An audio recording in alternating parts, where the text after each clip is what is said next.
Assalamualaikum warahmatullahi wabarakatuh. Allahumma anfa'na bima 'allamtana wa 'allimna ma yanfa'una wa zidna ilma. Anak-anakku sekalian, untuk kesempatan kedua usul fikih hari ini, sebelum saya sampai kepada bagian lanjutan, marilah kita komentari dulu bagian awal yang pada waktu itu ada sedikit kendala di gambarnya. Silakan kalian bisa lihat, saya sebut lagi dengan ringkas. Panjang lebarnya sudah saya sampaikan di minggu yang lalu. As-sunnatu, yang paling atas as-sunnatu, kemudian paling kanan al-qauliyah, kemudian yang tengah al-fi'liyah, kemudian yang kiri at-taqririyah. Itu konsekuensi dari kaidah bahwa yang dimaksud dengan sunnah adalah qaulun nabi, fi'luhu wa taqriruhu. Akibatnya dibagi tiga. Ada qauliyah, ada fi'liyah, ada taqririyah. Silakan kalian bisa lihat. Kemudian qauliyah langsung menghasilkan hukum. Nanti akan terbahas juga di dalam lanjutan. Jadi ucapan itu langsung menjadikan hukum. Karena itu dalam istinbat dalil, dalam istidlal, qauliyah lebih kuat daripada fi'liyah. Nanti bisa kalian bayangkan. Pernah saya sampaikan bahwasannya dilalatul aqwal, dilalah ucapan lebih sah daripada dilalah fi'liyah. Sebabnya qauliyah dulu langsung menghasilkan wajib, bisa lihat mandub, haram, makruh, mubah. Setiap ucapan Nabi mengakibatkan hukum langsung. Berikutnya yang kedua fi'liyah. Fi'liyah tidak langsung tapi dibagi dulu. Kenapa perbuatan Nabi itu jenisnya tiga. Ada qurbah, bisa dilihat. Ada ta'ah, ada jibiliyah. Qurbah maksudnya adalah yang langsung dengan kenabian. Kemudian ta'ah ikutan. Maksudnya sudah saya sampaikan. Yang dimaksud adalah syariat sebelumnya diadop, dilanjutkan dengan regulasi. Kalau ada kata sekarang, ada yang dibuang, ada dilengkapi. Itu namanya ta'ah. Kemudian jibiliyah, itu berkaitan dengan tabiat kemanusiaan. Kalau Nabi tentu kearaban dan sebagainya. Itu jibiliyah. Setelah dipisah seperti itu baru melahirkan hukum. Qurbah, ibadah. Yang dimaksud adalah langsung dengan kenabian. Maka ada tiga tentu saja, al-wajibu, wajib. Kemudian al-mandubu, mandub. Kemudian ikhtisas, khusus untuk Nabi saja. Pernah disampaikan salah satu contohnya adalah saum bisol. Itu hanya Nabi saja. Kemudian yang kedua ta'ah. Tadi saya sampaikan adalah hukum syariat yang tidak ada sebelum Rabi diutus dilanjutkan. Hukum dagang, pernikahan dan sebagainya. Karena itu banyak orang menyampaikan bahwa ta'ah itu muamalah, fikih muamalah. Maka melahirkan wajib, mandub, dan ikhtisas.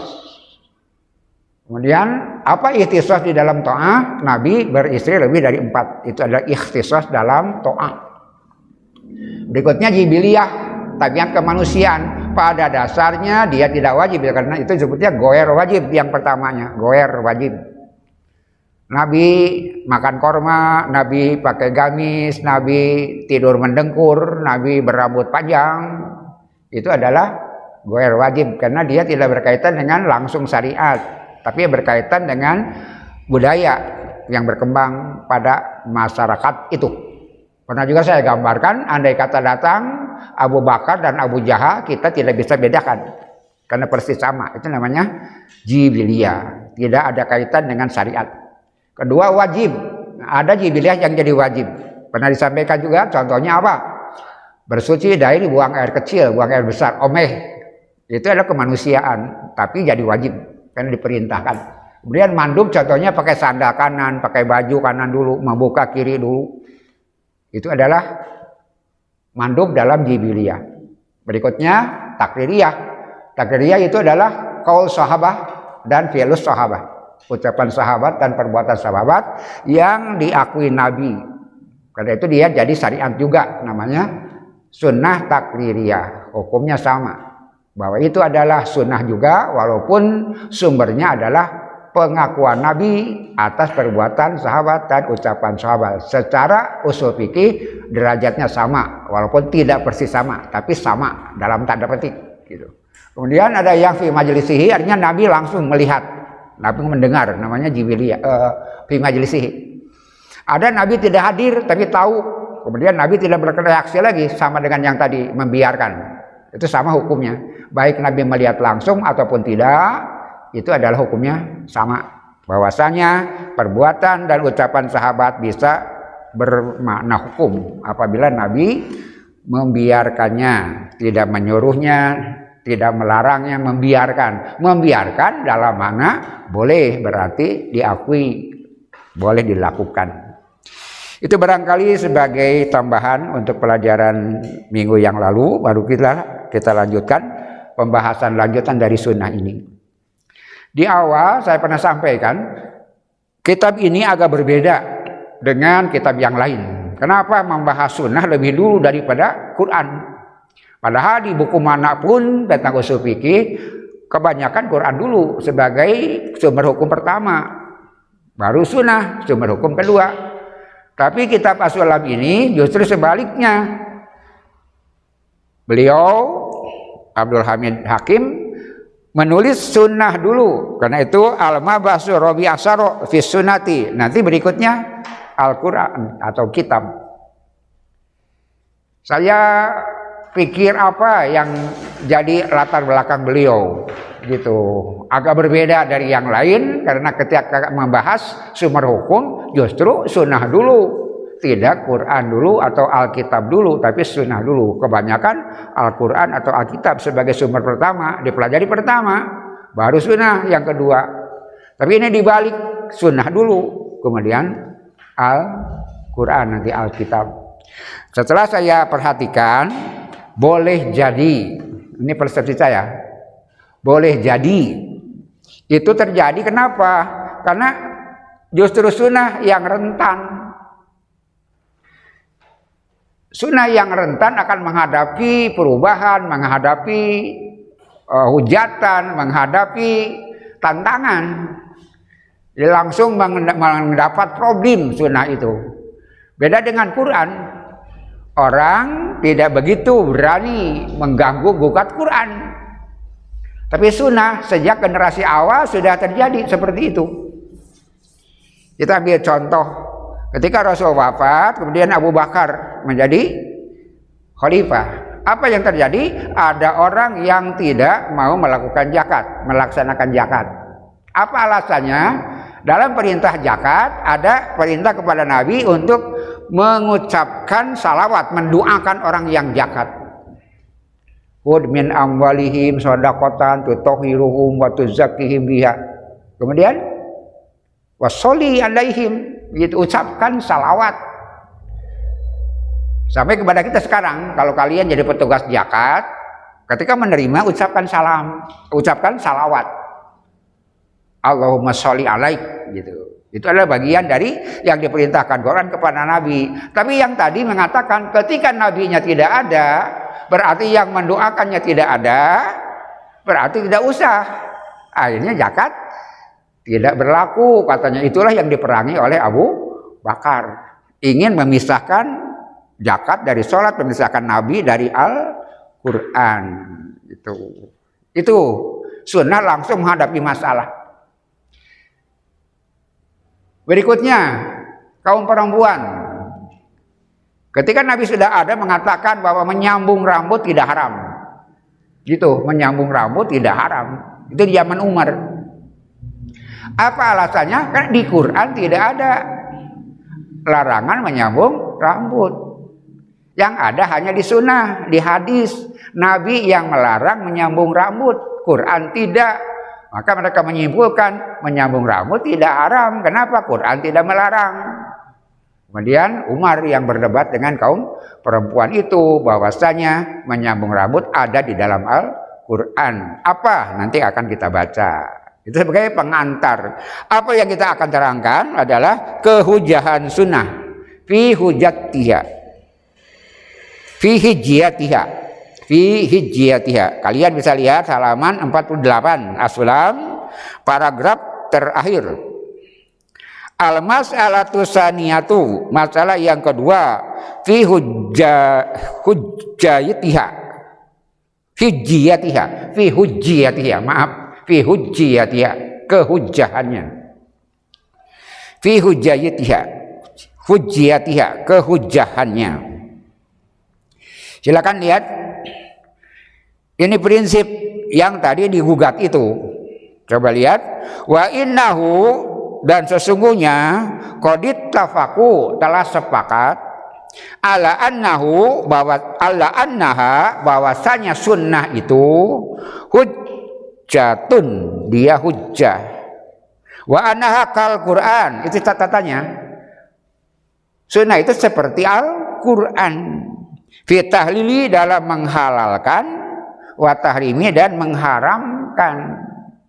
Jadi pendapat yang tadi mengatakan bahwa menyambung rambut buat perempuan tidak haram. Kenapa? Tidak ada di Quran.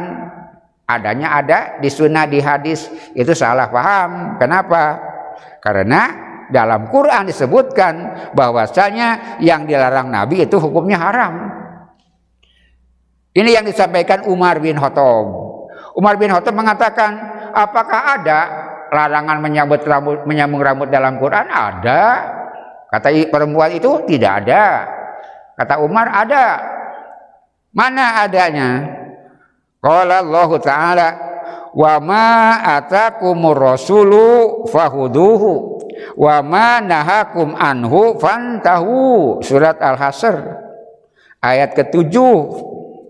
Wa ma atakumur rasulu, dan apa-apa yang Rasul bawakan kepada kalian, sampaikan kepada kalian, fahuduhu, ambillah, terimalah. Wa ma nahakum anhu fantahu, maka yang Nabi larang bagi kalian jauhi. Itu menunjukkan bahwasanya Nabi SAW punya hak mengharamkan dan menghalalkan. Itu sebabnya ada hal-hal yang di Quran tidak disebut, di sunnah disebutnya apa? Mengharamkan menyambung rambut, bertato. Tidak ada dalam Al-Quran, tapi tidak jadi alasan bahwa itu tidak haram. Kenapa? Karena Allah memerintahkan. Yang disampaikan Nabi lakukan, yang Nabi larang tinggalkan. Jadi perintah Quran, peringatan Al-Quran. Yang melarang bukan Quran saja, sunnah pun bisa melarang. Ketika sunnah melarang, hukumnya sama dengan Quran melarang, maka dia hukumnya jadi haram. Itulah perdebatan antara wanita yang mengatakan bahwa menyambung rambut tidak haram dengan alasan tidak ada di dalam Al-Quran. Maka kata Umar, ada. Mana? Itu surat Al-Hasr ayat 7 itu, bahwasanya yang dilarang Nabi tinggalkan walaupun Quran tidak melarang. Itu yang pertama. Jadi semua ulama sepakat bahwasanya sunnah itu hujjah, alasan yang kuat, kemudian dia berfungsi sebagai Quran, seperti Quran, bisa menghalalkan dan mengharamkan. Tadi saya tangkap, pengarang kitab ini menyampaikan sunnah lebih dulu karena sunnah memang rentan untuk diperdebatkan. Kemudian dalil yang lain bahwa sunnah itu adalah bagian dari syariat yang tidak bisa dipisahkan dari Al-Quran. Allah berfirman dalam surat An-Nisa ayat 80, ma yuti'ir rasula faqad ata Allah. Barang siapa yang taat kepada Rasul sama dengan taat kepada Allah Subhanahu wa Ta'ala. Gitu. Saya sampaikan di awal, ketika kalian belajar sediakan Al-Quran juga. Apabila ada maroji yang ada dalam Quran dan ditulis sebagian di dalam kitab ini, kalian bisa lihat lengkapnya. Atau saya pilih salah satu ayat yang akan lebih menguatkan selain yang ada di buku ini, supaya kalian lebih jelas. Kalian bisa lihat di surat An-Nisa ayat 59. An-Nisa ayat 59, a'udzubillahi minasyaitonirrajim. Ini ayat populer, sering dibaca. Ya ayyuhalladzina amanu atiullaha wa atiur rasula wa ulil amri minkum. Fa in tanaza'tum fi syai'in farudduhu ilallahi war rasuli in kuntum tu'minuna billah wal yaumil akhir dzalika khair wa ahsanu ta'wila. Ya ayyuhalladzina amanu, wahai orang-orang yang beriman, taatilah oleh kalian Allah. Wa atiu ditambah lagi, atiu lagi, wa atiu rasulah, taatilah rasul. Kemudian ada perintah taat kepada pemimpin, tapi tidak pakai atiu. Wa ulil amri minkum. Nah, bedanya Allah pakai atiu, Rasul pakai atiu, ulil amri tidak pakai atiu. Apa artinya? Taat kepada pemimpin ketika sesuai dengan taat kepada Allah dan Rasulnya. Ketika perintah pemimpin berbeda, menyalahi Al-Quran dan Sunnah, perintah Allah dan Rasul, tidak ada kewajiban taat ketika bertentangan dengan Al-Quran dan Sunnah, dengan taat kepada Allah dan taat kepada Rasul. Kemudian ada yang menggugat juga, kenapa atiullah wa atiur Rasul, berarti Allah dan Rasul sama? Allah pakai atiu, Rasul pakai atiu, berarti Allah dan Rasul sama. Nah, para ulama ahli bahasa mengatakan bahwa yang dimaksud atau penjelasan tentang itu atiullah wa atiur Rasul, wa-nya itu sebutnya apa? Atap musabab ala sabab. Jadi bukan penjumlahan, bukan. Wa di sana artinya apa? Atap musabab ala sabab, atap musabab atas sabab. Artinya bisa taat kepada Allah dengan cara taat kepada Rasul. Jadi tidak bisa dipisahkan. Kenapa taat kepada Allah harus dengan cara taat kepada Rasul? Seperti ayat yang tadi, taat kepada Rasul sama dengan taat kepada Allah. Sebutnya atap musabab ala sabab. Seperti begini, bangun, kemudian pergi ke sekolah. Itu dua perintah tidak bisa dipisahkan. Saya ke sekolah akan pergi tapi tidak akan bangun. Bisa enggak? Bangun, pergi ke sekolah. Dua perintah yang tidak bisa dipisahkan. Saya akan pergi ke sekolah tapi saya tidak akan bangun. Tidak mungkin. Kenapa pergi ke sekolah? Disyaratkan dengan bangun. Nah, seperti itu. Atiullah wa atiur Rasul, seperti itu. Taat kepada Allah adalah bagian dari taat kepada Rasul. Taat kepada Rasul bagian taat kepada Allah. Tidak bisa taat kepada Allah tanpa ketaatan kepada Rasulullah Shallallahu Alaihi Wasallam. Itu kehujahan sunnah. Kemudian ditambah dengan hadis Rasulullah SAW mengatakan, silakan paragraf baris terakhir di dalam buku halaman 48.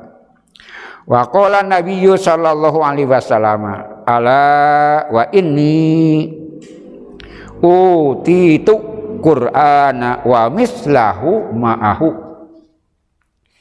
Ala, ingatlah, wa ini sebenarnya aku utitu al-Qur'ana, diberikan, disampaikan kepada Al-Qur'an, wa mislahu ma'ahu, dan yang semisal bersamanya. Apa yang dimaksud? Utitu mislahu minas sunnati alati lam yuktik bihal Quran, yang tidak disebut oleh Al-Quran. Apa? Taat kepada sunnah Rasulullah Shallallahu Alaihi Wasallam. Itu adalah konsekuensi taat kepada Allah Subhanahu wa Ta'ala. Maka kembali lagi kepada pembahasan kita bahwa sunnah itu adalah hukum yang tidak bisa dipisahkan dengan taat kepada Al-Quran.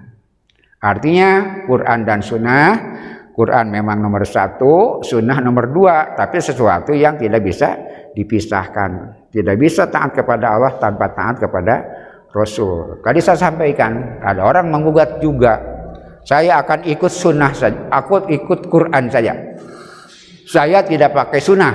Itu ada, namanya inkaru sunnah. Mereka hanya akan melaksanakan Al-Quran, mereka tidak terima sunnah. Itu pendapat yang keliru. Kenapa? Justru Quran memerintahkan untuk ikut dan melaksanakan sunnah. Tadi dalilnya sudah disampaikan.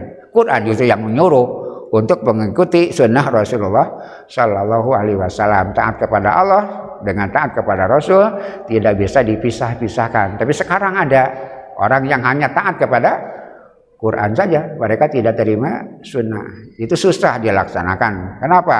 Tadi Quran dan sunnah tidak bisa dipisahkan. Nanti akan bisa lihat secara teknis seperti apa. Ketidakmungkinan orang taat kepada Quran tanpa taat kepada sunnah. Sederhananya saja, Quran memerintahkan sholat. Bisakah kita sholat tanpa membaca sunnah? Tidak mungkin. Bagaimana kita bisa sholat? Yang di Quran perintahnya global. Kalau tidak ada sunnah yang merincinya, itu sebabnya tidak mungkin. Apalagi nanti zakat, kemudian ibadah haji, dan ibadah-ibadah yang disampaikan di dalam Al-Quran secara global, secara ijmal, kemudian nanti sunnah yang menjelaskannya. Jadi tidak masuk akal ketika orang mengatakan saya akan menerima Quran, saya tidak akan menerima sunnah. Itu tidak mungkin terjadi. Itu adalah mustahil, tidak bisa dilaksanakan. Kemudian sekarang akan saya tulis sesuatu yang tidak ada di dalam buku kalian sebagai peluasan dari yang kita sampaikan, konsekuensi atau risiko dari setelah yang kita bahas nanti. Apa fungsi sunnah itu? Saya akan tulis.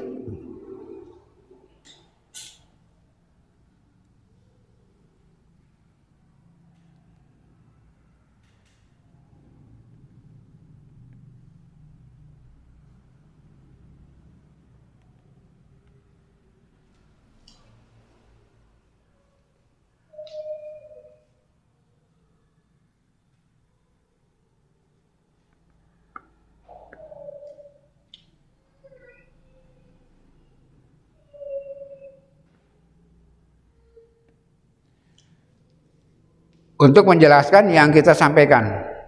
Dari tadi dalil-dalil tentang kehujahan sunnah, maka risikonya kita harus melihat apa fungsi sunnah, posisi sunnah terhadap dikaitkan dengan Al-Quran. Manzilatus sunnati binisbati ilal Quran. Tadi kan diperdebatkan Quran dan sunnah. Kemudian yang menjadi bagian yang penting adalah bahwa tidak mungkin menerima Quran tanpa menerima sunnah. Sekarang bagaimana kaitannya? Satu,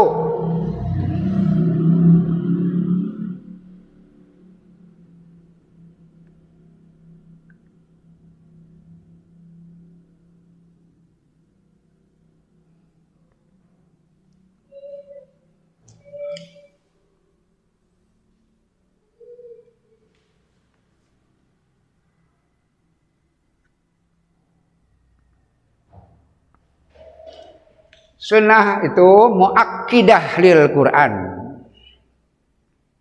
Fungsi, peran, posisi sunnah terhadap Al-Quran satu adalah as-sunnatu muakkidah lil Quran. Sunnah adalah penguat, pengokoh untuk Al-Quran. Artinya apa? Artinya adalah di Quran ada, kemudian di sunnah ada perintah masalah yang sama. Maksudnya muakkidah. Quran sudah memerintahkan, sunnah memerintahkan juga, maka dia muakkidah, menguatkan. Atau sebaliknya, Quran melarang, sunnah melarang lagi. Itu bukan pengulangan, tapi muakkidah, menguatkan, mengokohkan apa yang dilarang oleh Al-Quran atau yang diperintahkan oleh Al-Quran. Yang kedua, as-sunnatu al-mubayyinah lil Quran.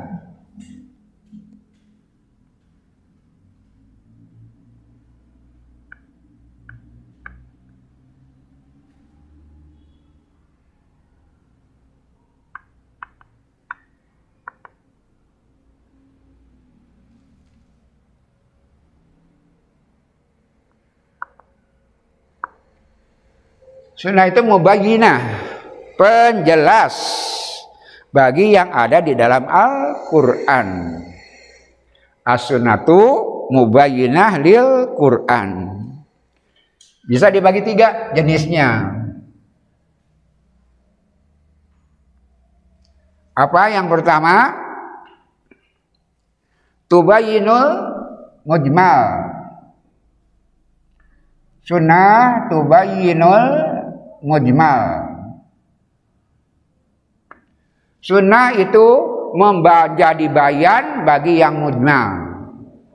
Contohnya aqimus sholata tadi kita sampaikan, wa atuz zakata, wa haji, wa saum, semua perintahnya global, mujmal. Maka Quran diterangkan oleh sunnah Rasulullah Sallallahu Alaihi Wasallam. Bagaimana sholat itu, bagaimana saum itu, bagaimana zakat itu, bagaimana haji itu. Maka di Quran hanya global saja. Maka fungsi sunnah untuk menjelaskan hal itu. Jadi tubayyinu al-mujmala, memberi bayan kepada yang mujmal di dalam Al-Quran. Yang kedua, tuhasisu amal Quran.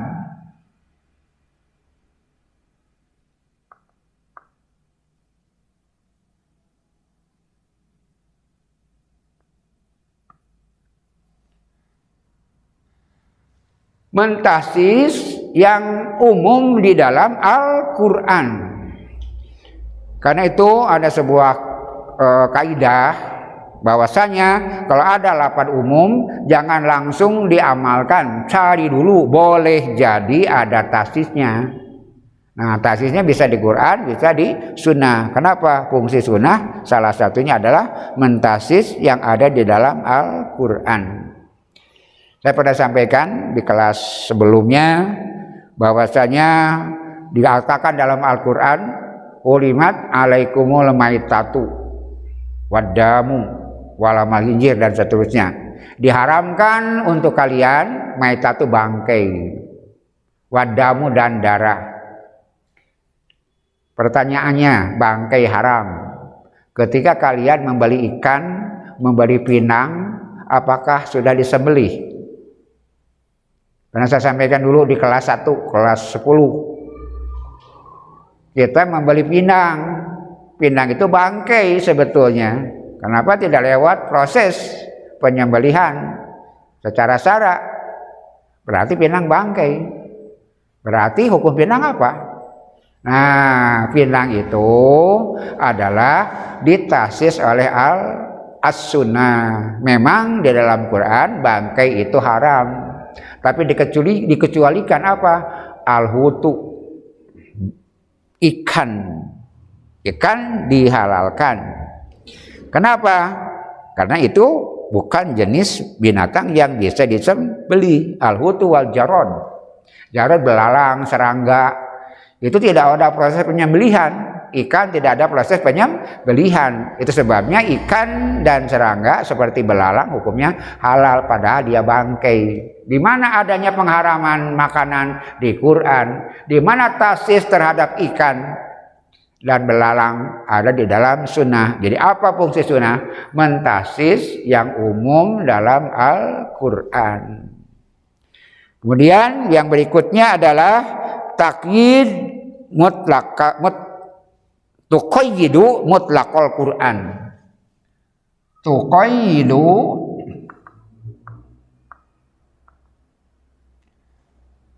mutlaqal Quran. Mentakyid, mengikat, membatasi yang mutlak dalam Al-Quran.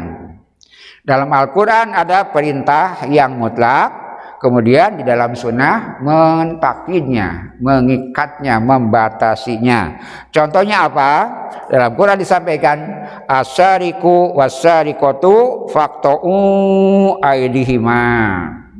Pencuri laki-laki ataupun pencuri perempuan, potonglah tangan mereka. Potonglah tangan mereka. Itu sebabnya tidak bisa kita menggunakan Quran tanpa sunnah.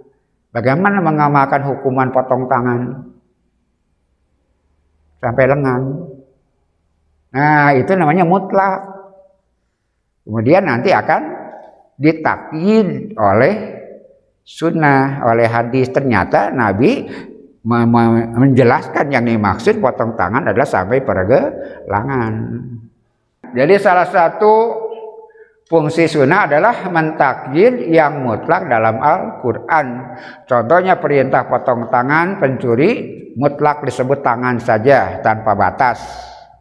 Maka hadis yang menerangkan mentakyid bahwa yang dimaksud adalah sampai pergelangan. Kemudian ada kasus. Nah, kasus yang agak menjadi masalah. Agak berbeda pendapat kita dan teman-teman saudara-saudara kita. Tapi saya sampaikan sengaja supaya kalian tahu masalahnya. Bahwa yang dimaksud itu seperti apa. Pertanyaan begini.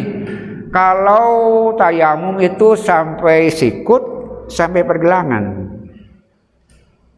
Jadi masih sekitar yang tadi. Kalau tayamum itu seperti wudhu sampai sikut. Nah, itu adalah wilayah usul fikih. Jadi ini penting saya sampaikan untuk kalian. Dalil antara wudhu dan tayamum berangkai dalam surat Al-Maidah ayat 6. Bisa kalian lihat, bisa kalian buka. Sudah? Silakan lihat. A'udzubillahi minasyaitonir rajim. Idza qumtum ila sholati faghsilu wujuhakum wa aydiyakum ilal marafiqi wamsahu biruusikum wa arjulakum ilal ka'baini. Sampai di sana saya tidak akan jelaskan karena kalian sudah tahu. Terus wa in kuntum junuban fatthaharu. Kalau kalian berjunub, hadas besar, fatthaharu, bersucilah. Wa in kuntum mardha, apabila kalian sakit, au ala safarin, atau dalam perjalanan, au ja'adu minkum minal goiti, atau kalian selesai buang air kecil atau buang air besar, maksudnya selesai hadas kecil. Au lamastumun nisa, ini juga permasalahan, atau bersentuhan dengan perempuan, maksudnya jima, kita pahami. Saya tidak akan jelaskan dulu itu, tapi yang akan saya jelaskan tentang mutlak tadi di dalam Al-Quran berkaitan batasan tangan dalam wudhu dan tayamum. Lanjutan dari tadi batasan antara potong tangan dan sampai pergelangan. Aula mastumun nisa fatayamamu, bertayamumlah, baik wudhu atau mandi, 1 sakit, 2 bepergian, 3 tidak mendapatkan air, maka silahkan kalian tayamum. So'idan thayyiba, dengan debu yang bersih.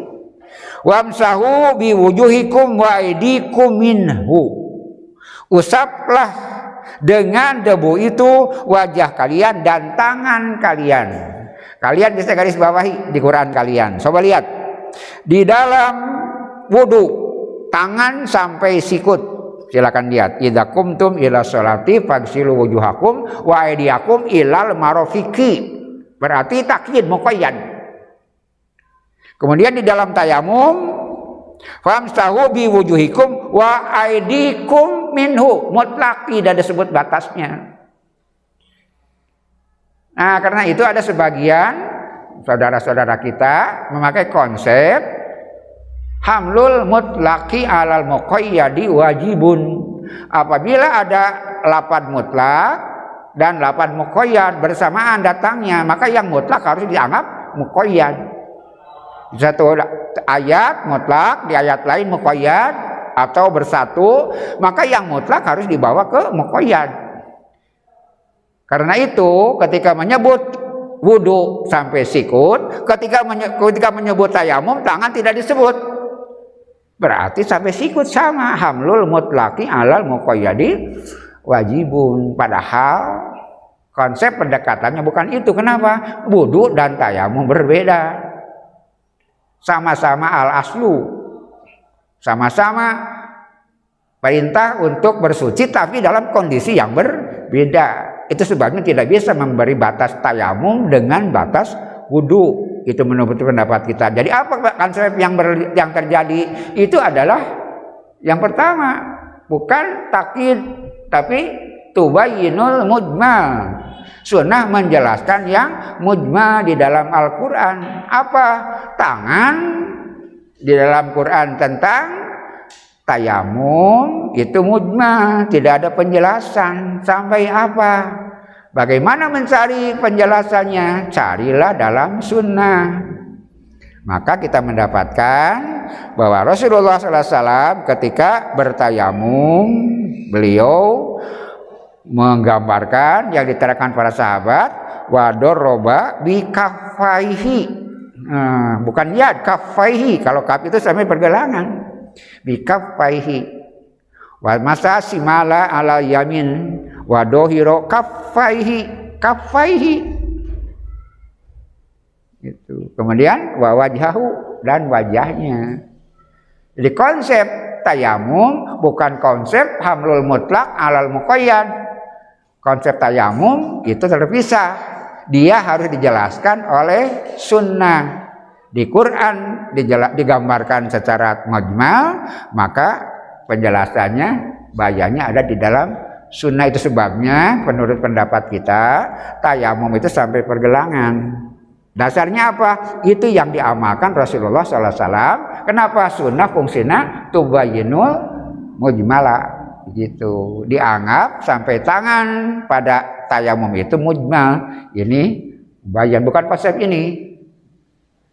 Kalau konsep mutlak dan muqayyad, itu konsepnya pemikirannya wudu muqayyad, tayamum mutlak. Maka yang mutlak dibawa ke tayamum, yang mutlak dibawa ke muqayyad, tayamum dibawa ke wudu. Namanya hamlul mutlaqi alal muqayyadi wajibun. Itu pernah kalian pelajari. Padahal tidak berlaku untuk itu. Kenapa? Dalam hal yang berbeda. Tidak bisa hamlul mutlaq alal muqayyad dalam hukum yang berbeda, dalam amal yang berbeda. Baru terjadi hamlul mutlaq alal muqayyadi wajibun dalam hal yang sama, dalam hal yang hukumnya sama. Dalam hal hukum yang berbeda tidak boleh pakai hukum atau batasan mutlak dan muqayyad, tapi kita harus pakai konsep yang pertama, tubayyinul mujmal. Sunnah menjelaskan yang mujmal.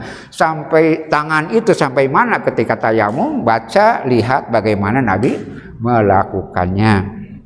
Barangkali untuk hari ini itu yang kita bisa pelajari. Ini berkaitan dengan bahasan tentang sunnah. Pertama tadi saya gambarkan pembagian sunnah qauliyah, fi'liyah, dan takririah sudah saya jelaskan secara rinci dalam audio di minggu yang lalu. Kemudian ada pertanyaan, kenapa pengarang mendahulukan sunnah daripada Al-Quran? Tadi kita bisa lihat, sunnah itu lebih rentan terhadap perubahan, dia banyak tantangan. Nah, berkaitan dengan apa? Dengan yang kita bahas tentang kehujahan sunnah. Tadi yang paling penting kita catat adalah wa innahu qad ittafaqu ala annaha hujjatun wa annaha kal Qur'ani. Sunnah bisa seperti Quran. Fi tahlili dalam menghalalkan, wa tahrimi dan mengharamkan. Kemudian harus ada sesuatu yang harus kita sampaikan berikutnya, bahwa sunnah itu, nah ini sebagai poin akhir kita, ternyata sunnah juga menerangkan yang tidak ada di dalam Al-Quran.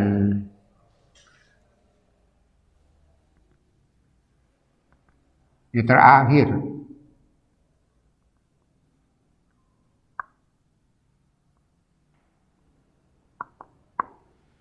Quran dan sunnah. Sudah disampaikan konsep awal tadi. Tapi ternyata ada hukum-hukum yang tidak ada di dalam Al-Quran untuk menjelaskan bahwa Quran dan sunnah sama dalam hal menghalalkan dan mengharamkan. Apa contohnya yang ada di sunnah saja? Akikah tidak ada di dalam Quran. Atau apalagi memulasarah jenazah tidak ada di dalam Quran, adanya di dalam sunnah. Maka itu jenis yang ketiga, ta'ti bihukmin jadidin. Sunnah menyampaikan hukum yang baru yang tidak ada di dalam Al-Quran. Kembali lagi ke awal masalah, bahwa kita tidak bisa memisahkan Al-Quran dengan sunnah. Kenapa? Karena dia sebab akibat. Ketika ingin melaksanakan Quran mesti dengan pendekatan dan bantuan sunnah. Kenapa? Memang Rasul diutus litubayyina, untuk menjelaskan. Tidak mungkin kita menolak sunnah dan menerima Quran. Itu konsep yang tidak bisa diterima dan tidak akan bisa dilaksanakan. Bagaimana mungkin orang bisa melakukan sesuatu yang mujmal dalam Al-Quran kalau tidak menggunakan pendekatan penjelasan dari Rasulullah alias sunnah, karena memang beliau diutus untuk hal itu. Demikian yang dapat saya sampaikan, mudah-mudahan bisa jelas dan kalian bisa mengikuti dengan baik. Kemudian apabila ada pertanyaan bisa lewat media yang lain dengan perantaraan para wali kelas, silakan sampaikan. Mudah-mudahan bisa dijelaskan lebih rinci lagi. Selama kita belum bisa tatap muka, barangkali kalau ada masalah kita cari jalan keluar dengan cara yang lain untuk menjelaskan. Demikian, terima kasih. Rabbana atina fid dunya hasanah wa fil akhirati hasanah wa qina adzabannar. Aqulu qouli hadza wa astaghfirullahi wa lakum. Wassalamualaikum warahmatullahi wabarakatuh.